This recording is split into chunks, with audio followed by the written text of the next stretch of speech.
Hello guys, welcome to our channel. तो guys इस video में बात करेंगे 4 WWE सुपरस्टार के टैटूज और उसके पीछे का असली रीजन के बारे में। तो गाइज विदाउट वेस्टिंग टाइम चलो वीडियो स्टार्ट करते हैं। गाइज हम WWE में सालों से देखते आ रहे हैं कि सुपरस्टार अपने बॉडीज में टैटू बनवाते हैं, जैसे कि Roman rings, Brock Lesnar, Undertaker और कई सुपरस्टार। दरअसल इसके पीछे कई हिडन मीनिंग होते हैं, कई पर्सनल रीजन होते हैं। तो कई बार किसी बेस्ट मोमेंट्स को यादगार के लिए सुपरस्टार टैटूज बनवाते हैं। तो गाइज आखिर क्या एक्चुअल मीनिंग है इस टैटूज के बारे में, इसके बारे में ही इस वीडियो में बात करेंगे। तो गाइज विदाउट वेस्टिंग टाइम चलो वीडियो स्टार्ट करते हैं। नंबर 1, एजे स्टाइल। तो गाइज हमने देखा है कि उनके एब्डोमेन वाले हिस्से में एक टैटूज बना हुआ है जिसमें क्लियरली एजे लिखा हुआ है और वहाँ कुछ नंबर भी लिखे हुए हैं। तो गाइज इसके पीछे क्या रीजन है? तो सबसे पहले तो एजे रिप्रेजेंट करता है इनिशियल ऑफ स्टाइल चिल्ड्रेन, यानी जितने भी एजे स्टाइल के चिल्ड्रेन है वो उनके इनिशियल है। उनके टोटल 4 बच्चे हैं जिनका नाम है Ajay Jones, Avery Jones, Albie Jones and Annie Jones, और ये चारे उनके इनिशियल हैं। और गाइस शायद इसी रीजन से उन्होंने रिंग में भी अपना नाम एजे स्टाइल रखा हुआ है। और अगर बात करें कि उनके नीचे लिखे हुए नंबर्स की, तो गाइज ये एक्चुअली उनके चारों बच्चे का बर्थ डेट लिखा हुआ है। तो गाइज पहले एजे स्टाइल ने 3 डेट लिखवा रखे थे, देन फिर अगस्त 2014 में उनकी डॉटर एनी जोन्स का जन्म हुआ और फिर एजे स्टाइल ने उनका बर्थ डेट को भी ऐड कर लिया था। तो गाइज ये क्लियरली शो करता है कि वो अपना पूरा डिवोशन अपने बच्चे के लिए करते हैं और चाहते हैं कि उनका फ्यूचर बढ़िया हो और उनको वो हमेशा याद रखना चाहते हैं। इसलिए काफी शानदार टैटू अपने शरीर पे बनवा रखे हैं ताकि उन्हें हमेशा एक मोटिवेशन मिलता रहे। तो गाइज अब बात करते हैं नंबर 2, ब्रॉक लेसनर। तो गाइज सबसे पहले बात करते हैं उनके बैक टैटू, जो कि one of the most famous है प्रोफेशनल रेसलिंग की दुनिया में। तो क्या है गाइज उसके पीछे का एक्चुअल रीजन? दरअसल उसके पीछे डोमिनिक स्कल का टैटूज बना हुआ है जहाँ पे लिखा हुआ है किल एम ऑल। तो ये जो डिजाइन है बेसिकली उसका मतलब ये है कि ये आपके स्ट्रेंथ देगा, पावर देगा, मोटिवेशन देगा, डिटर्मिनेशन देगा, और ये एक बिलीफ माना जाता है वहाँ पे कि ये बुरी चीजों से भी सेफ रखता है। और guys kill am all Brock Lesnar ने इसलिए बनवा रखा था क्योंकि वहाँ पे एक मेटालिका, जो कि इनफैक्ट काफी फेमस बैंड था, उनकी जो पहली एल्बम थी उनका नाम था गाइज एक्चुअली मेटालिका से ब्रॉक लेसनर का एक्चुअल रिलेशन ये था कि यूएफसी में जो ब्रॉक का एंट्रेंस का थीम सॉन्ग था वो मेटालिका ही था, और इसी रीजन से ब्रॉक लेसनर ने ये टैटूज बनवा रखा था। और गाइज अब बात करते हैं उनके चेस्ट पे बने तलवार के बारे में।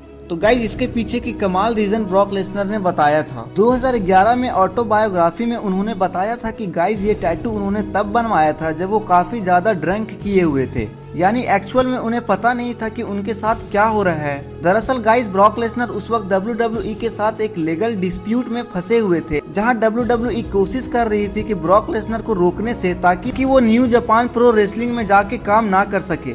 ब्रॉक के अकॉर्डिंग उन्हें ऐसा लग रहा था कि विंस मैकमैन उनके गले में तलवार लगा रखे हैं, वो उन्हें कहीं जाने नहीं दे रहे हैं, और ब्रॉक लेसनर इस मोमेंट को भुलाना नहीं चाहते थे। और गाइस इसी कारण से ये टैटू शॉप में जाकर एक मैसिव और फैंटास्टिक स्वॉर्ड का टैटूज बनवा लिया था। और एक्चुअली आइडिया इसके पीछे ये था कि उनको हमेशा ये टफ टाइम रिमाइंड करता रहेगा। और गाइस ये एक कमाल की बात है कि इतने बड़े सुपरस्टार और पावरफुल सुपरस्टार और एक टाइम इस कंपनी से परेशान थे, जिसके याद के तौर पर एक टैटूज बनवा लिए थे। गाइस अब बात करते हैं नंबर 3, रोमन रिंग्स।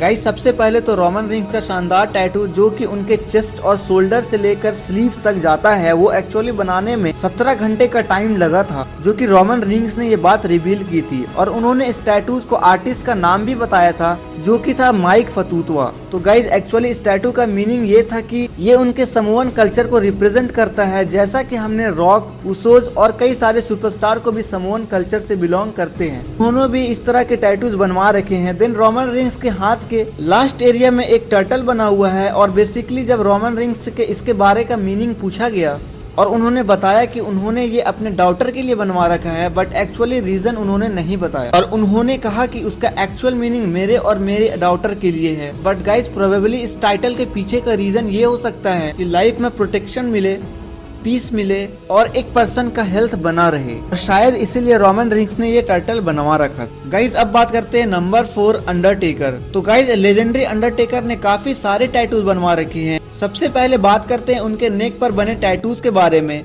यहाँ पे एक नाम लिखा हुआ है जो कि है सारा, और इसे इसलिए उन्होंने बनवाया था क्योंकि शायरा उनकी सेकंड वाइफ थी। इन्होंने 2000 में शादी की थी, बट अनफॉर्चुनेटली 2007 में डाइवोर्स भी हो गया था। और इस टैटूज को बनवाने का मेनली ये रीजन था कि अंडरटेकर शो करना चाहते थे कि वो अपने वाइफ से कितना प्यार करते हैं। हालांकि ये काफी पेनफुल टैटू था, क्योंकि ये उनके सेंसिटिव रीजन पे बना हुआ है। और अंडरटेकर कई और टैटूज बनवा रखे हैं जैसे कि स्केलेटन, विजर्ड। बेसिकली इसके पीछे ज्यादा बड़ा रीजन नहीं है, बल्कि अंडरटेकर पुरानी चीजों पे डीपली बिलीव करते हैं और उन्हें शौक भी था टैटूज बनवाने का। और गाइस अगले जो अंडरटेकर का टैटू है जो कि लिखा हुआ है BSK प्राइड, जो कि स्टमक वाले रीजन में है। और गाइस एक इंटरव्यू में पॉल बियरन ने बताया था कि BSK का फुल फॉर्म है बॉन्स स्ट्रीट क्रू। और गाइस इसके पीछे का मेनली रीजन ये था कि कुछ दोस्तों का ग्रुप था जहां Undertaker, Yokozuna, the Godfather, Savio Vega और भी कई सारे सुपरस्टार की गाइस ये ग्रुप इतना स्ट्रॉन्ग था और ये काफी गहरे दोस्त भी हो गए थे। और इन्होंने डिसाइड किया था कि ग्रुप को रिप्रेजेंट करने के लिए हर ग्रुप का मेंबर BSK प्राइड टैटू बनवाएगा। और इसी रीजन में अंडरटेकर ने टैटूज अपने स्टमक वाले पार्ट्स में बनवाया था।